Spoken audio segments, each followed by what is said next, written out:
Hey guys, Tisha here, and we are back for another Love and Marriage Huntsville review. And I gotta be honest, I just don't understand why we ended with this episode. I feel like last week's did what needed to be done, and this week's kind of fell flat, in my opinion. I do not care about Stormy and the issues that her family is having. I do not care about Maurice and Kimmy still trying to talk to us about this cancer thing and now trying to make it seem like he's just the greatest supporting husband ever. And I do not care about this fake storyline that we're being given by Tisha and her husband. There is no way that he really believes that Tisha is cheating. And there's no way that this is an issue. But this is how they ended it, because at this point, what else do a whole bunch of people who don't really show us their lives have to give? I'm over it.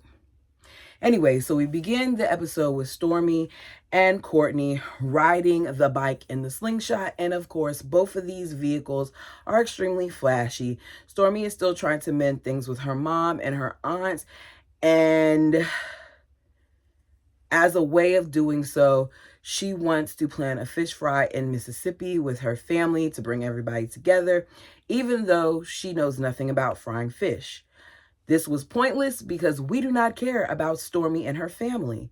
Courtney has no desire to go, and he doesn't go. We see later on that Stormy is back in Mississippi with her cousin Butter because Courtney wasn't willing to go, and she really wants some support there, so Butter is going to be there. Both Butter and her agree that they want the drama in the family to be squashed, and they want her mother and aunt to end whatever their feud is. Stormy feels like they need to work on how they're communicating, as well as how they deal with things concerning her grandmother. As I said before, we don't care. Stormy has been getting on our nerves a lot during this season, so we don't care what goes on with her or her family. We're introduced to a bunch of aunts, uncles, and cousins. Lisa arrives, the sisters don't even speak, but Stormy feels the need to bring them together. So we see her, have them come to the side, says, "Have y'all even talked?" They said they're cordial. They begin a conversation, it starts to rain, and then they go in front of the church to continue it. Stormy mother says that she's having a problem with Lisa because she needs help with their mom, and she needs Lisa to give her at least one weekend a month. Lisa says she tried, but her husband works during the week and he's out of town when that happens. So on the weekends, that's basically the only time she gets with her husband. It sounds extremely selfish, if you ask me, for her to say that, but it seems like there's a whole bunch of different siblings that can alternate these weekends. Stormy's mom, on the other hand, we're told, gets to sleep in bed with her husband every single night. And that the mom, the grandmother of Stormy, lives with her mom. Lisa says, out of all the kids, I'm the only one working. I guess basically say, like, look, all of y'all are not working, so the least you could do is take care of mom. She said when she goes to work, none of them are going, and when she's off, she needs some downtime. It's a bunch of excuses. Bottom line, she doesn't want to help. Stormy's trying to be the mediator, but I don't really feel like it's working because at the end of the whole conversation, the auntie doesn't even want to hug her or the siblings, nor does she want to stay. Sorry about that. Nor does she want to stay because it's raining, and I guess they're really not getting along. So Stormy is really proud of herself, and she goes and says that this is the best that she's seen of her family. And I just feel like if this is the best, then your family is really troubled, number one. And Stormy is very delusional. So the best part to me was Mel. But first we see Mel meet up with Nell and Chris in front of Nell's business. They're doing their annual back to school book bag drive where it looks like they're giving out book bags and school supplies. She let them know that they did a great job with the trip and that this was one of the more peaceful ones. We then get like a little bit of a montage of some of the other trips and all the drama that occurred, which mainly involved Martell putting his hands on people or trying to. They talk about how the sessions were beneficial, and Mel basically tells Nell and Chris that because of the sessions that they had, she's guessing that Martell wants to talk to her, so he reached out to meet up, and she's kind of still undecided about whether she should go or not, but I don't think she should have, but Mel goes to meet up with him anyway. We already knew that Martell was going to put on a show, and everything that happened at that meetup didn't surprise me. So it's the day that they go to meet up. Martell has his show ready. He opens the door. He has the ring on his married finger, as well as flowers for Mel. Mel walks in with her cute little dress on, basically like, in your face. I would do the same thing. She orders some Earl Grey black tea, and Martell doesn't hesitate to take out his card and pay the $4.90. She thanks him for his gesture of the flowers, says it's inappropriate because he's dating Sheree. He says he's not dating anyone. Mel says, I'm dating, so it's kind of inappropriate. All Mel had to do when all this was going on is say, no, thank you, give it to the kids. She does later say, give it to the kids, but that back and forth was pointless. He tells us that he wanted them to come to this meeting and have a positive experience, but Mel is always negative. I wish that Mel called him out more on the crap that he does, because during this time, a lot was going on that we didn't even see on the show, which she did speak about it a little bit later. I want to know why production doesn't show those things, because Carlos is so busy to question the other networks and other shows about the things that they do, but he's dropping the ball on a lot of things because they could easily do some of the screen grabs that I've seen other content creators do in regards to the things that are going on with the people on this show. Carlos he's dropping the ball here, and he really needs to be focused on revamping his stuff. Martell says that he feels like they were doing good and they had a setback in Texas, and he doesn't want that to affect how they've been co-parenting. He feels like things have gotten a lot better, that he talked to Chris, and Chris said that in the relationship, Mel did not feel protected, and he wants to apologize for that. I'm sitting there listening and talking. I'm like, okay, it's 3 years later. Why is he just now realizing this is a thing? Did it take a man to tell you that? Because she already told you that. He claims he didn't know. He wants her to have her guard down when she sees him because he doesn't intend to harm her or hurt her anymore. And Mel isn't doing that anymore, because every time she puts her guard down, he does exactly what he says he's not going to do, and he does harm and hurt her. He says, we see each other often. We talk, we text. Mel is making all types of faces, looking exactly like her oldest daughter, but she's making faces as he's talking. And Mel responds and she says, this is one of the most gaslighting experiences of my life. And it is. She says, we don't talk. We text about things concerning the kids. And when you go outside of that, I do not respond. She says, we are not in a good place. She brings up the stuff that happened in Texas and how that just shows that he's still an agent of chaos. It shows that he still hasn't grown, which it does. He wants to stay in a place of peace, and she said, we're not in a place of peace. Martell does this to try to make Mel look like she is just this aggressive person who won't give him another chance. And if you hadn't seen the way things have played out on social media and the things that he said or had his side dishes say, then you would think that there was some truth to what he's saying, because he really is believable at times, because even his friends believed him. Martell hopes that they can get to a place of peace, and Mel says it's not going to happen, which I was proud to hear her say it. He says he doesn't do anything to her. He's been waving the white flag for so long. And she says, you pretend to wave the right flag, but you do other things behind the scenes. And he does. She said he's waving a red flag basically to declare war. She says that he is responsible for all the things on social media, all the negative things that are being said about her, and basically the stuff that's been put out. And it could change narratives about her and how she's viewed.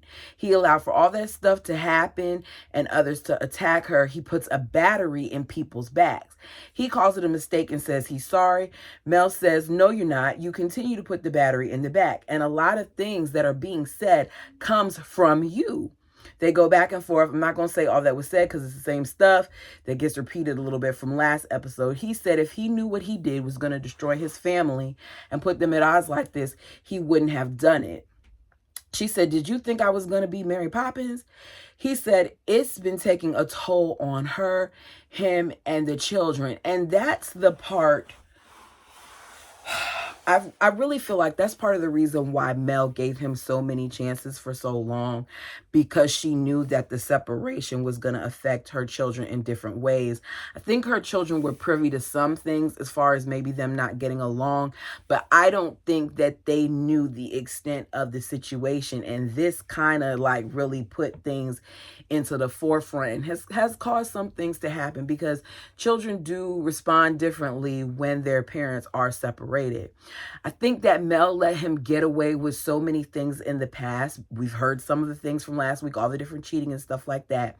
And he thought that he was going to continue to be forgiven and do the things that he did and still maintain her. A lot of the decisions that are currently being made all stem from what he did, he says, and he regrets it. He didn't think it would be this way, that he doesn't want them to be in a bad space, because in a bad space, they can't co-parent. She said, but you continue to do things. Let's keep it 100. She said, you can't tell me to move past anything when you keep doing something. He feels that Mel is so focused on the past that she can't see the great things that he's doing in the present. And that's because at this point, the past is the present. They're intertwined because he keeps doing things. I noticed, as I know you all noticed, that he had that wedding ring on. And she said, why are you wearing that ring that I got you back in 2008? And he says, with a quickness, the same reason you're wearing that ring I got you in 2010, and it's on your ring finger too. And she says, you didn't buy this for me. I bought this a year ago. Do you guys see how easily this man lies? He really sat there with a straight face and said that he bought Mel that ring in 2010 when Mel bought that ring for herself. He said he's wearing the ring because he's manifesting things. He says that their marriage wasn't all bad. It was a very successful marriage, and they did try to make each other very happy. Mel is sitting there like, oh, really? Oh, really? Doing the extra things that Mel does. Mel then says that she's got to get out of there because she has a flight to catch, and he did not like hearing that she got a flight to catch, because we know one thing about Mel is when he has her kids, she goes. She brings them too with her. Let's not act like that doesn't happen. But when on weeks that he has them, she goes and she does her thing. Mel says, give them flowers to my babies and tell them, mom sent it to them. And he says, send them some yourself. And she says, I do send them stuff, just like how I send them food when they're at your house sometimes. He ain't like that. He said, why you always want to do that and say stuff and make me look bad? Basically, this whole thing was because Martell wanted to put on for the cameras. We get to Kimmy. Kimmy and Maurice meet up for a romantic date night at a hotel. He comes in, embraces her, but it's a little like Kimmy is putting on for the cameras. I was just like, okay, girl, you about to sit here and do all this. This is clearly for the cameras. She said, this is a thank you because you didn't sign up for this. You didn't sign up for the ups and downs, the no hair. And I don't want to eat this and I don't want to eat that and the oatmeal and all this other stuff. So thank you, babe. This is supposed to be moving, but it's not coming across as moving because of all the other things that we've seen and heard. And I just was like, okay, I don't really care about this scene. He says, you don't have to thank me. You're a strong woman and you've been so beautiful and endured and all these other things. And she said, when he was doing the treatment, she would look up or look down, and he was always there, as he should have been. I'm not giving him points for that, and I haven't forgot the stuff that he said. She says she knows that he has her back. The chemo radiation really has wreaked havoc on her body. Somebody who is not willing to cook, not willing to clean, not staying on top of his son and things of that nature doesn't really have your back. Stress does not help cancer. So I'm not trying to hear all of that. She talks about how the comments were really mean, and she already felt that she didn't look great, and all of those other things made her feel unattractive. And I just wish she would have turned her comments off. Not that she should have had to.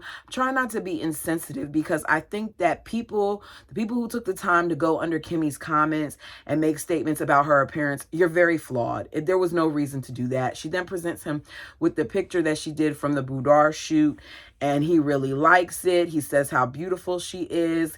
He uses this opportunity to tell her he went to the gym, opens up his shirt to show us that he drew on abs on his body. They laugh. She tells him to grab the chocolate and the champagne while she changes into the outfit that she had on for the shoot. That's the end of them. We then get to Tisha. Tisha is at the house to make sure that Marceau finishes it on time, because she wants the kids to be back in there before school starts, which means in 10 days. Their lease is up at the apartment, and as a result, she had to ask for an extension. He's telling her that he's sorry. One of the reasons why he hasn't finished is because Skull has the hotel and the gas station and another hotel and Black and renovations and some other place in her office. Tisha's office was supposed to be done before everything, but they have their hands in a lot of pots, and as a result, this is still being delayed. You notice he didn't say anything about Scott Manor, whatever that place was supposed to be, because what happened with that exactly? She said she needs to be first, not last, despite being married to him and him being a contractor. As she's fussing at him, he leans in and says, Tisha, you're kind of turning me on with this. And the way he's looking at her and smiling, for a second I was like, oh, let me find out he's actually attracted to Tisha. Then I realized that she said it was him playing. Tisha brings up Houston and how he hurt her feelings about the pregnancy test, and he says, you hurt my feelings. They start this cheating wife thing again, and I'm not going there because it's a storyline. Tisha says, without trust, they have nothing. He says, have you ever stepped out on me? She says, I can't answer that question for you. I can't. Basically giving him a taste of his own medicine. He says, you can't answer that question, Letitia Denise Scott. That might be a bad decision not to answer that question. You took a pregnancy test. She said, you can take what you want. You can think what you want to think. I'm not going to keep going back and forth about this. So my question to you is, how do we move forward? He said, set the rules and I'll know how to play the game. She walks off, and I just said to myself, how did I know that they were going to end with these two people making it seem like this couple was about to have problems? We're not falling for it. You guys, that is the end of this season, despite the however many reunions they're gonna do. You all, please like, please comment, please subscribe if you have not already. I am on the road to 1,000, and I would love to get there sooner than later. Until next time.